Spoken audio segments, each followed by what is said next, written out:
we will really never be able to understand this story, even with this film, even with hundreds of other movies or whatever. There are issues we never will be able to understand, for sure.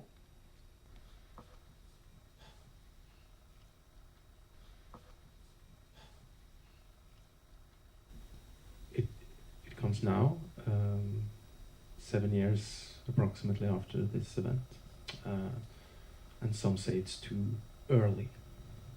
And myself, I would argue that perhaps, but too late is worse. What's your take on that and the different reaction to the timing of this becoming now a work of fiction, of this immensely traumatic event in our close past? Well, obviously, it's not a really good, clear answer on when's the time, when's the right time for doing it. I mean, for art to go in and deal with topics, with questions,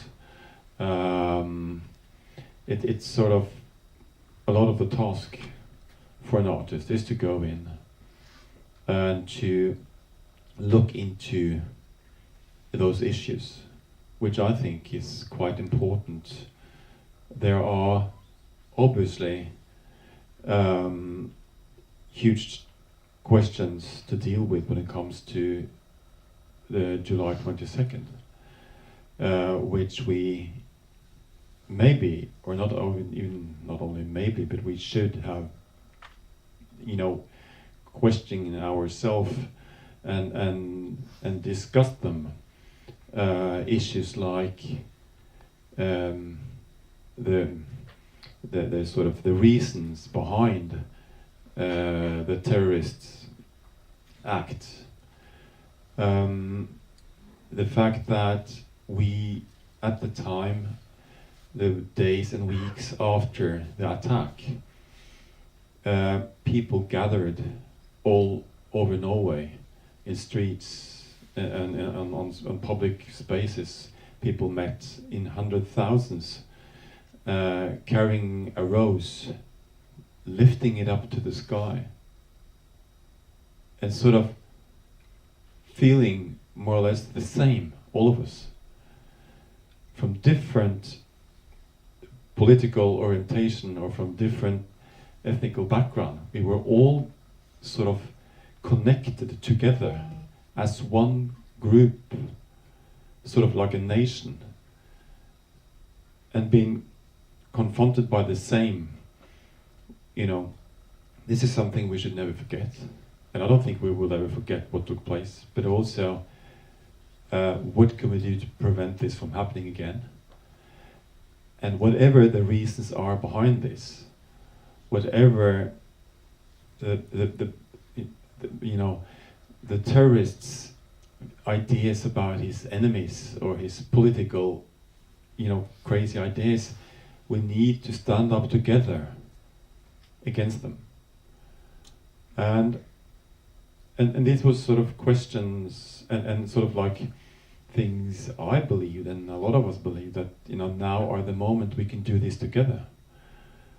And we conducted a trial, a process towards the terrorist, which I think we all should sort of be proud of. I mean, it was done quite properly and decent, and now he's in jail. But then we sort of jumped over how to deal with his ideology, how to deal with his cold, hard, political rhetoric, the language, and the sort of his view on the society. When we started to deal with technical issues instead, how to rebuild downtown Oslo, how to go for the police or whoever did something wrong that day. We did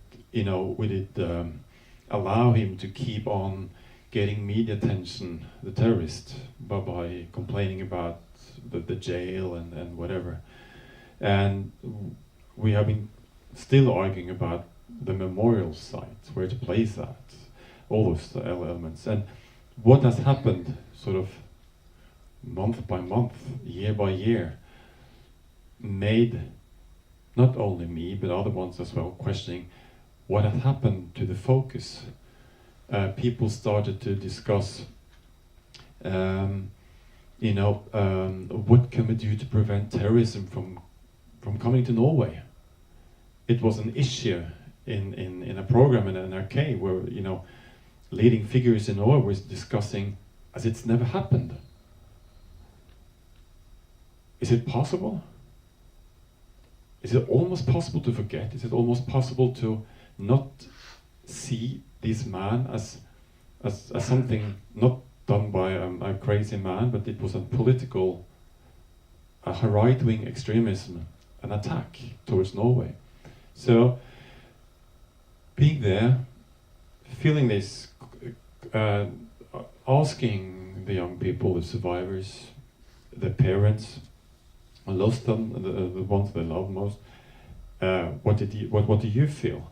And they sort of express, obviously, that they felt that the focus on what took place was fading away in the background. People didn't no longer have that in mind when you said sort of 2nd of July for a long time.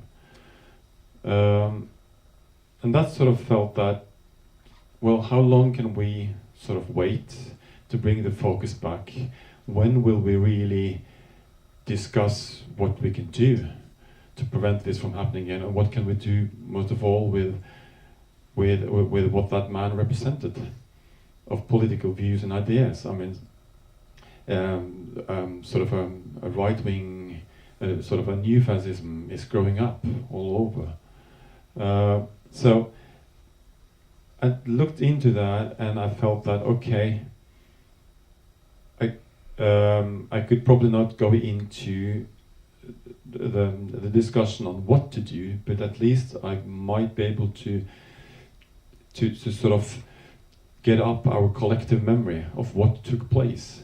See if I could bring some of that rage or anger back, who could sort of motivate us to go into this discussion now and take that, bring it up again.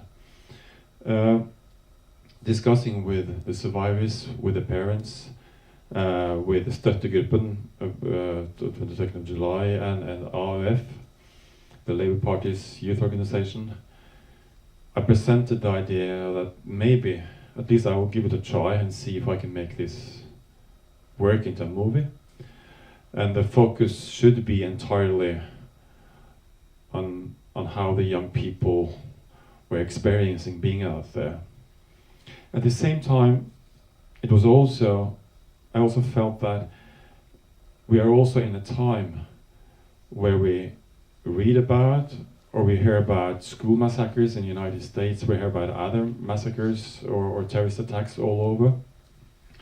And it's almost like we don't no longer have some sort of a sensibility towards violence. It's like violence is happening, it's something going on over there. And could I, by showing this, being so strict, so tight, so close to these young people, be able to sort of create some images in our head about what violence is, about how violence are striking and hitting people? Because we need to do something. We need to stand up. We need to start acting by discussing what we can do. And by that reason, I felt that the time is in. We need to start doing it. And then also discussing with the young people, with the parents, when is the time to do this? And what I would say that most of all, I just received support behind the idea that this is the right moment.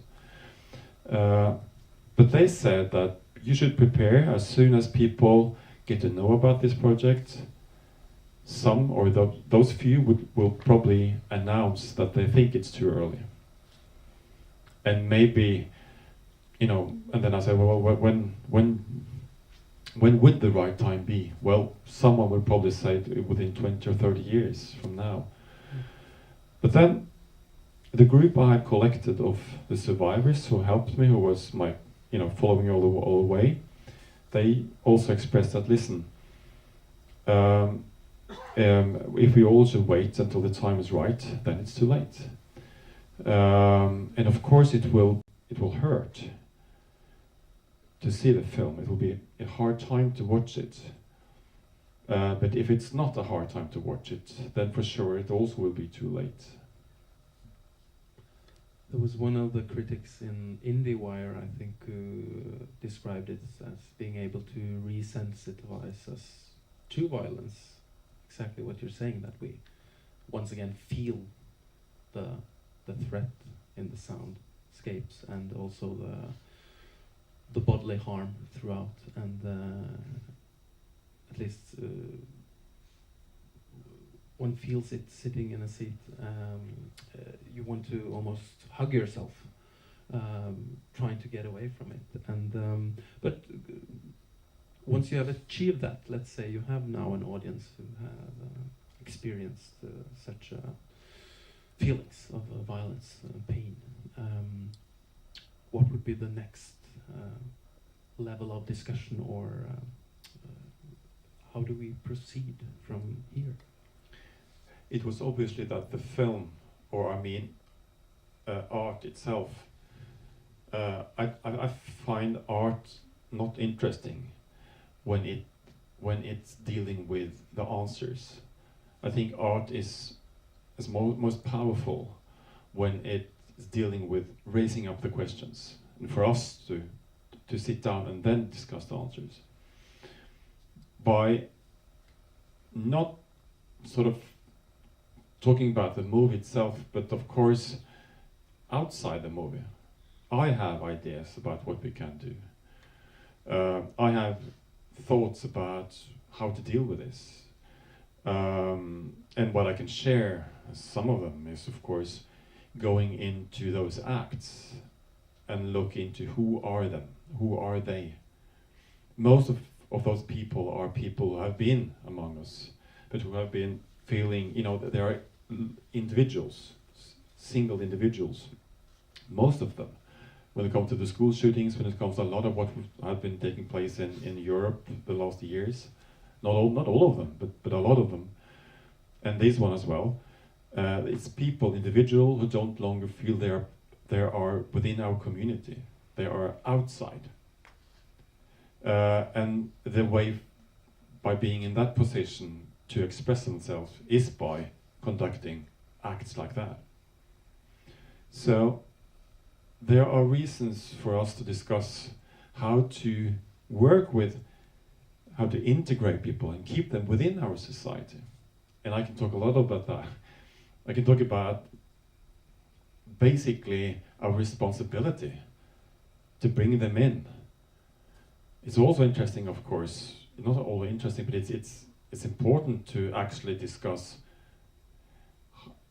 even if people express things I hate, it's probably better to bring them in and to have an open dialogue with them and discuss with them, rather than that they feel that they are not a part of our society.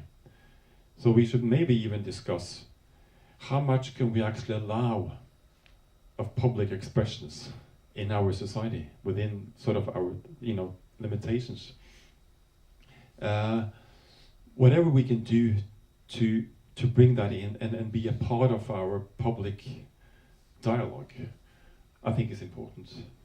And I can keep on coming up with suggestions, but most of all, what I would like to say finally about this issue is that I think in Norway we do have an issue, because we've been using a word called integration or integrering, and that word doesn't any longer have a meaning, deeper meaning, because it's just like we are waiting, we are expecting our politicians or whoever to make sort of decisions or put together solutions for us to be able to integrate people, as we're waiting for that, as we're waiting for the politicians to integrate people, which is of course totally wrong.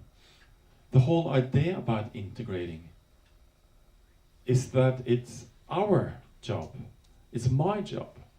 It's my job to go in to integrate people. It's my job to tell my kids about the responsibility of being a human being, of taking care of each other.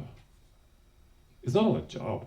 It's a reason for us to live together.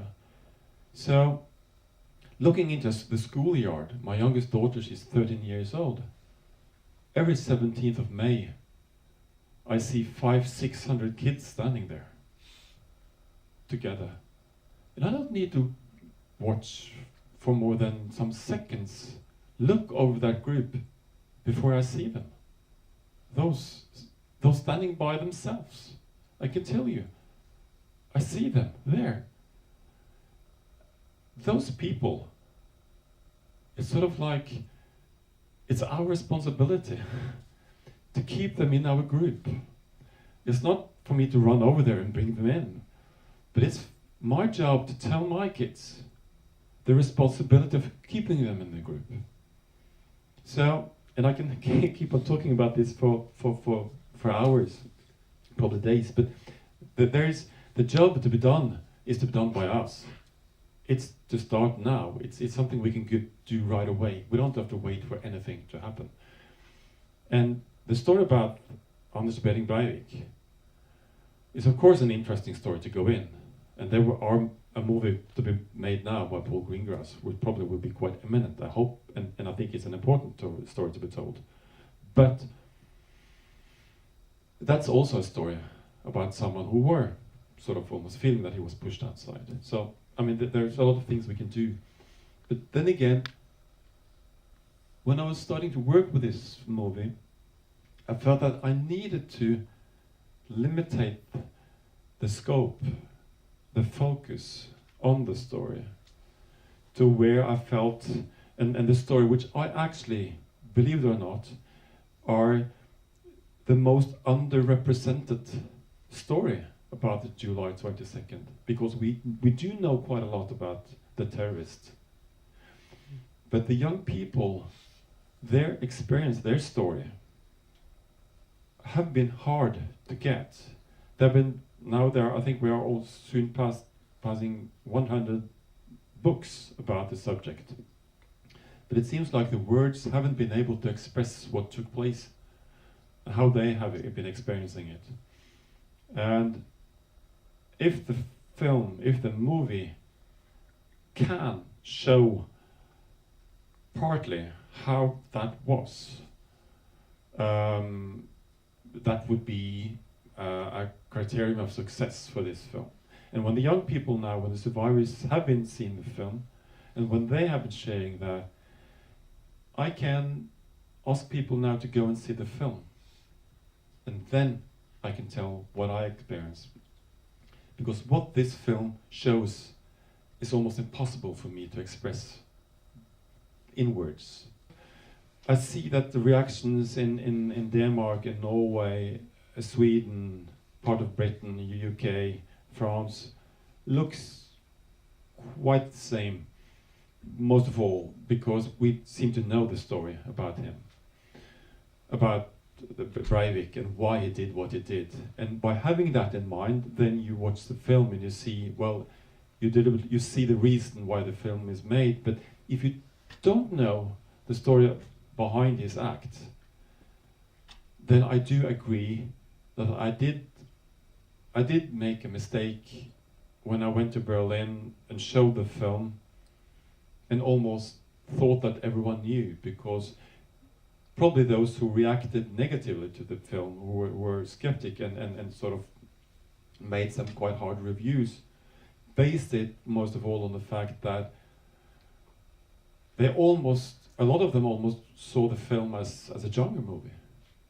And they thought it was a lousy genre movie. As they didn't get the idea that this was a story who took place, or someone else who thought that, well, we knew that this took place, but what did this film want to express? Because I didn't know anything about the act behind it, about the terrorist. So, having that in mind, I decided, coming back to Norway, to change the film for the international audience in a way that I now have been opening the film with some more information about the act, about the terrorist, and also in the end. It's not that it's way much more, but it's necessary information to get.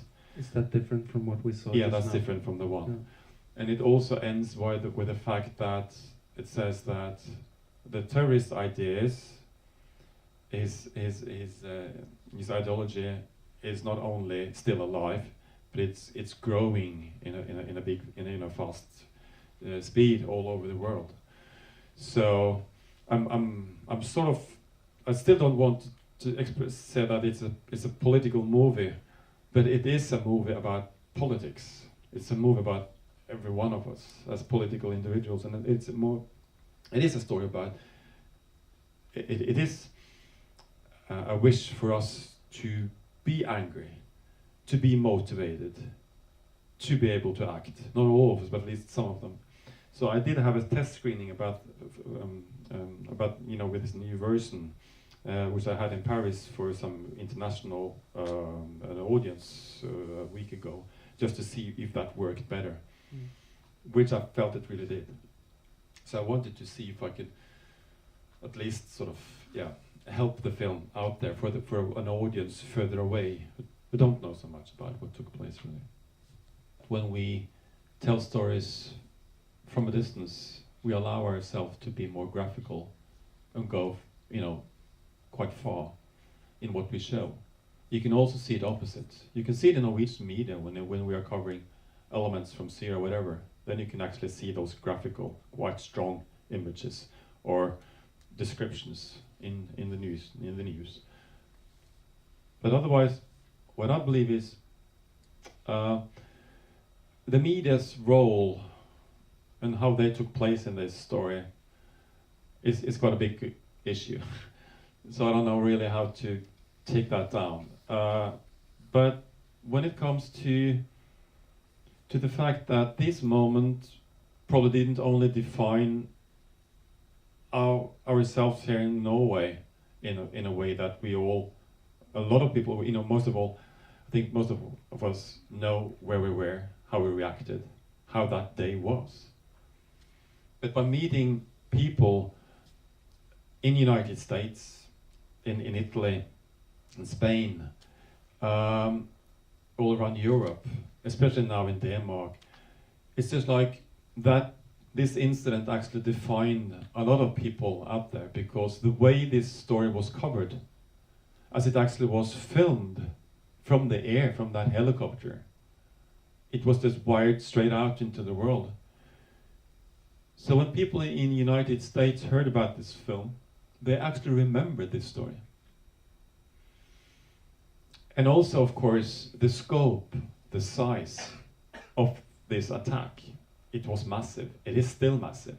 It's one of the biggest attacks have been conducted in Europe still.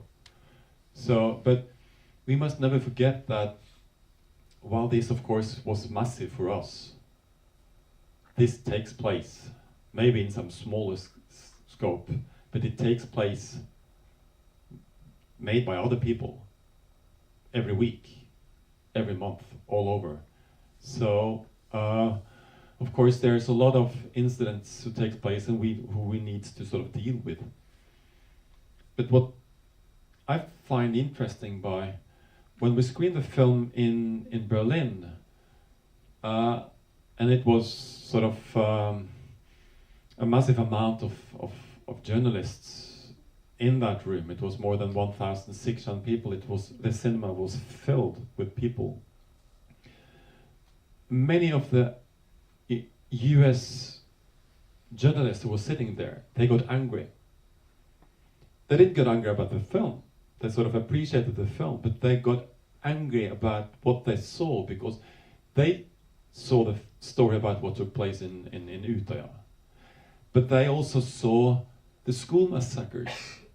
They saw the young people who were hunted and terrorists and was killed.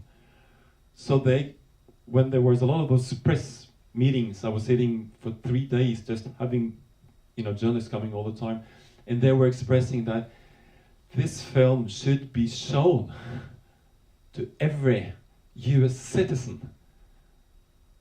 It could make a change, because seeing this film you realize we need to do whatever to stop this from taking place. Even for them, it's almost like they've not really been able to get the idea about what this is. To be hunted down, to be, taking part of this as a victim. So I thought that was an interesting sort of perspective, because this is for sure a story about what took place in Utøya, but it's also a story about a lot of all those other acts out there.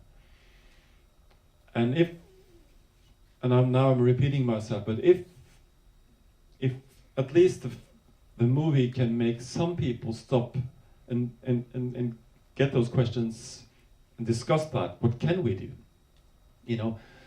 This film can't show anything else than we have some topics we need to deal with. But if you are able to go out from the cinema and start thinking, what's this film about and what can we deal with it? I think then I'm more than happy. Then this group of young people, survivors from Utøya, who have been taking part in this film, who actually was on Utøya, in the middle of this hell, and have been able to show and take out of their time, going in once again into this hell, and being with this project for more than a year. For sure I can tell you, they will be more than happy if we can allow ourselves to discuss what can we do, both with Breivik's attitude, with what he represents, even if his manifest doesn't belong together. It's just like a lot of different ideas, but what he represents, what his ideas of enemies are, fiendebildet, that's something we need to take serious, and we need to deal with that now. Especially now when we have this politisk retorisk nivå, which is on its lowest ever in Norway. And you guys, you need to stand up. We all need to do that and say we don't accept it. We need to go in and discuss and figure out what can we do to avoid this from happening again, of course. As a person behind this movie,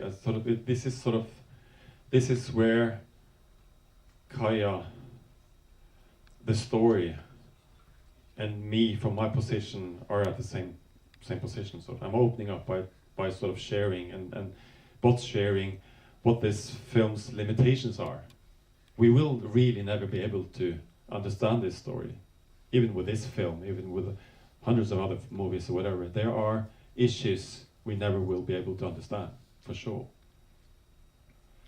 But on the contrary, also, we need to grab and go for more knowledge about what actually took place. We need to go through this process to be able to deal with it. Because for one thing I really am sure about is that we haven't been able to put 22nd of July behind us, really. So we need to do that. But also it reflects the dilemma of the conflict in the story of how I'm setting up the conflict between fiction and reality, because that's also what this film is dealing with and struggling with. And the way I'm setting up the story is of course based on we are as close as we can be to be out there. But it's also complicated to deal with that and bring it up on the cinema. So it's that discussion itself, the conflict between reality and fiction, is interesting when it comes to a movie like this and other movies who are working, with similar issues. But I do think it's important that and I do appreciate enormously that actually the cinemas in Norway have been giving the film decent space and the screenings and allowing them to believe that people actually are able to go in and want to go in and see this film. Because it's the opposite as a popcorn movie. We need the popcorn movies, but for sure we also need movies who want to deal with issues like this. And we are in a time right now where the cinemas basically don't dare to show movies like this. I mean, who are these films really for? How many people want to see this film? I realized that I did another mistake when I went out public in the press conference and on TV and said that, expressed that I really do want people to go through their mind twice or three times and ask themselves if they really want to see this film or if they are able to see this film. I did that like a month or 2 months ago. What I did express was sort of mistake from my point of view is that I felt that was of course those people, the close relatives, brothers and sisters, that I did, by making this movie, want to make a movie which the rest of all of us would be able to see. I didn't want it to be so hard that it would be impossible. So I think that was a mistake I did, because I do believe, and of course the survivors, the families, the støttegruppen, we all want as many as possible to come in and see the movie, to know the story, of course. But it is not a commercial film. So in a way also I am a bit surprised that there have been so many people showing up, and I'm of course happy for that. But I was really concerned, how should we present this film? And I did present it a bit wrong, because I think I scared a lot of people to go in there, and for that I'm a bit sorry, because I do believe, and especially young people go in and see the film, but people in my generation, they don't want to do that. And I think they also need to learn what takes place, not only young people. Just a quick follow-up on the cinematography, since you also have been a cinematographer, looking into the camera and the lens meeting the eyes in the beginning, and then near the end the camera leaves our protagonist in an uncommon move in movies. What were your thoughts and the cameraman's, Martin Ottebek's thought on the camera as a participant, sometimes lying there beside the kids as sort of another person, and at other times removing it from that position? Some sort of hardcore cinephiliac people would say that this camera is not, it's not of consequence, it changes, it goes into different shapes, but I see no problem with it. But what is your take? Well, you can take it all down to a discussion of perspective. That camera, what does it represent? Is it a person? Does it deal with a situation? Does it do anything? Is it possible to communicate with that camera? Of course, I used quite an amount of time to figure out what that could be and how I could use that camera.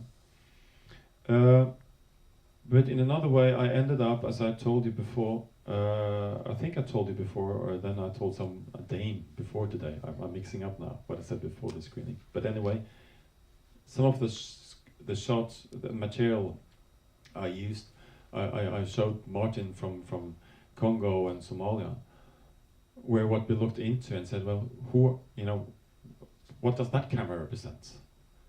What perspective is it? Does it take a part in the story? No, of course it doesn't. I'm there. But I could put down the camera and I could help people. And I have been doing that. Sometimes when you feel you need to do that as a human being. And that could also almost be the part of this camera. But by the fact that she starts by looking into the camera, it complicates it a bit. Still, I wanted to challenge myself and challenge you as an audience by doing that. And in the end, almost, oppløse, sort of just change the part of the camera, what it takes place. I mean, the camera is also running away. And that was sort of just like what I wanted to try and see what could I achieve by it. But you're right, and you're all right. I mean, I didn't know really the effect of it by the end of the day. I could try, and I did try, doing the rehearsals to set it up and see how did it, what was the function. And I felt that, and I was in doubt about the opening with her looking into the camera and doing what she did, but it was just like an image I got quite early. Something who could express the complicity in this story, in how to deal with it, and how to present it. So in a way I just felt that was important. I discussed it with Siv and Anna, working with it on the script. Still I wanted it to be like that. There were several reasons for not doing it, but in a way I did. And in a way it was also several reasons why leave Kaja and why go for the boat. But that's also what I wanted to do. I wanted to change the perspective at that moment, just to sort of leave her alone, lying there dead, but still not being there, even to deal with my fear for some sort of a sentimental moment. I wanted to do it as hard as I could. And surprising not only me, but also you probably by changing the perspective at that moment. Without really not knowing the effect, more than the hardness, the hard reality of what's inside that choice of just leaving her. I think we might have time for one final question, if someone wants to pose. The night is coming to an end.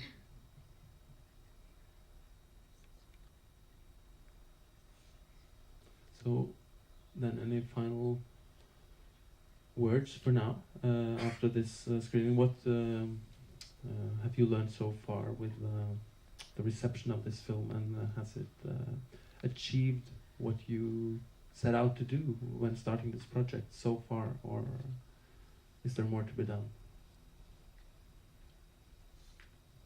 Well, I am dealing with an issue of sort of how to be a human being, how to behave, who do I want to be more than what I want to achieve. And as a subject in more of my movies, I think what I've been able to achieve in this film is sort of like a result of what I've been working towards. It's sort of like a total freedom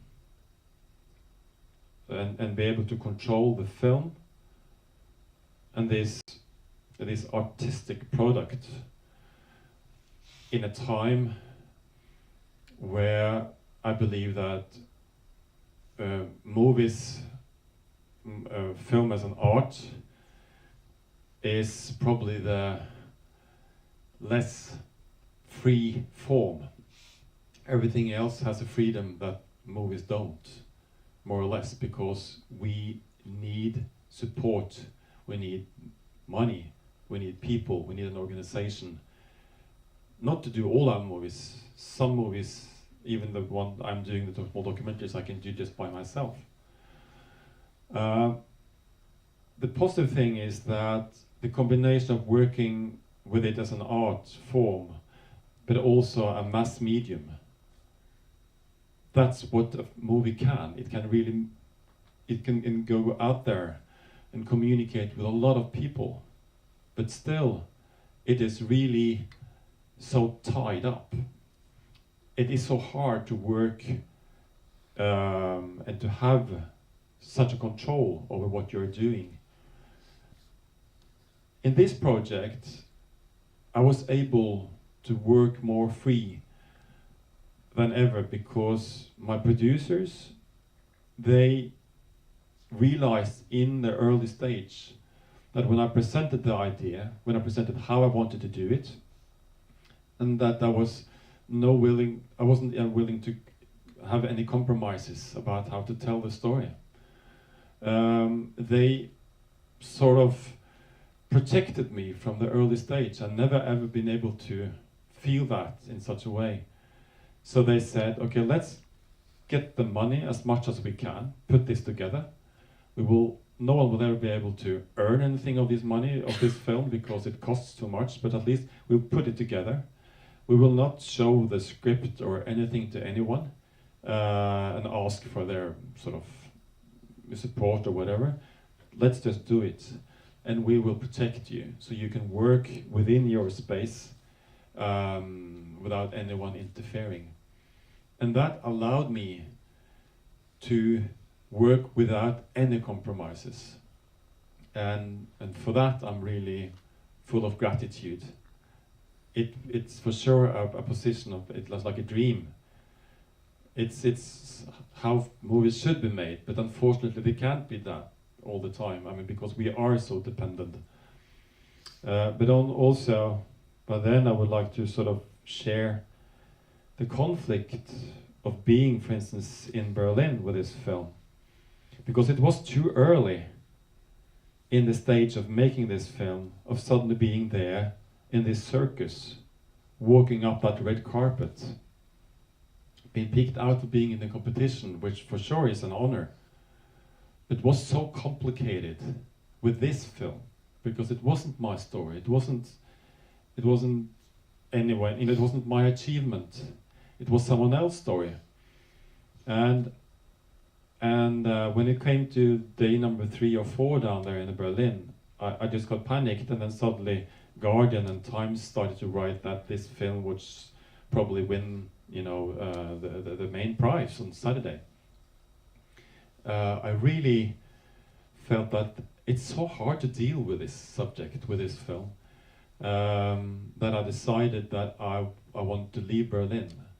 And I told my producers and anyone, I'm sorry, someone might be here to receive any prize, whatever, but I can't be here. It's not my prize. And for sure, why I'm telling you and sharing you this story is because if this film does succeed, and I do see that we do succeed quite a lot in what we hoped for, to raise a discussion, and probably now, when we are talking about the 22nd of July, we are back again. Now we're thinking about what you saw. Of course, we're thinking about the heart of the incident, which you saw now tonight. But it's those people who were there. It's those people who have been trying to rebuild their life every day for the last 7 years. It's what they are doing, who have reminded us, but also who have it's the image I have left by being in this process for now 3 years. It's how to deal with this, how to get back into life, and how to be able to help them. So if this film, now as you've seen what they do have experienced, if you happen to meet some of them, if you happen to be meeting someone who are close to what took place. Now you know. Now we can probably stop saying to them, please just try to put this behind you and keep moving on, because people have. That's what they have been telling those people now lately. So whatever I think we can do is to achieve knowledge about what took place, and meet these people with understanding, and we question, what can I do to help you? Because they do. There is a number of people around in Norway who are affected, who are traumatized deeply about what took place, and for sure we have a job to do to help them by knowing more about what they have been through. Even mothers, fathers, of course, by knowing how they wasn't able to cope, get in contact with the kids or whatever.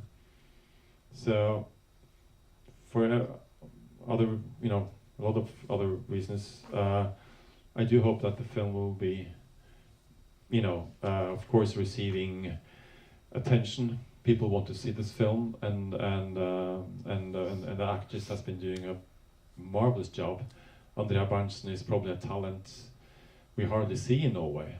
One out of a generation, an actor like that.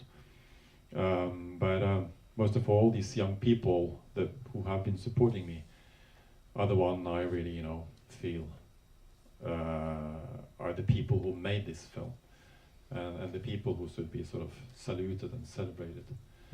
So, but anyway, thank you so much for showing up, showing interest, and if you felt it was something here you would like to share with other one, do so. As you probably have seen, it's a really limited campaign on this film. We haven't made the trailers, we don't share any clips other than the poster pictures or whatever. So, it would be a nice honor to share what you felt with the film, discuss it out there, and see if other ones also want to show up and see the film and share the film with others. So thank you very much for being here. Thank you for coming, and thank you, Erik Poppe.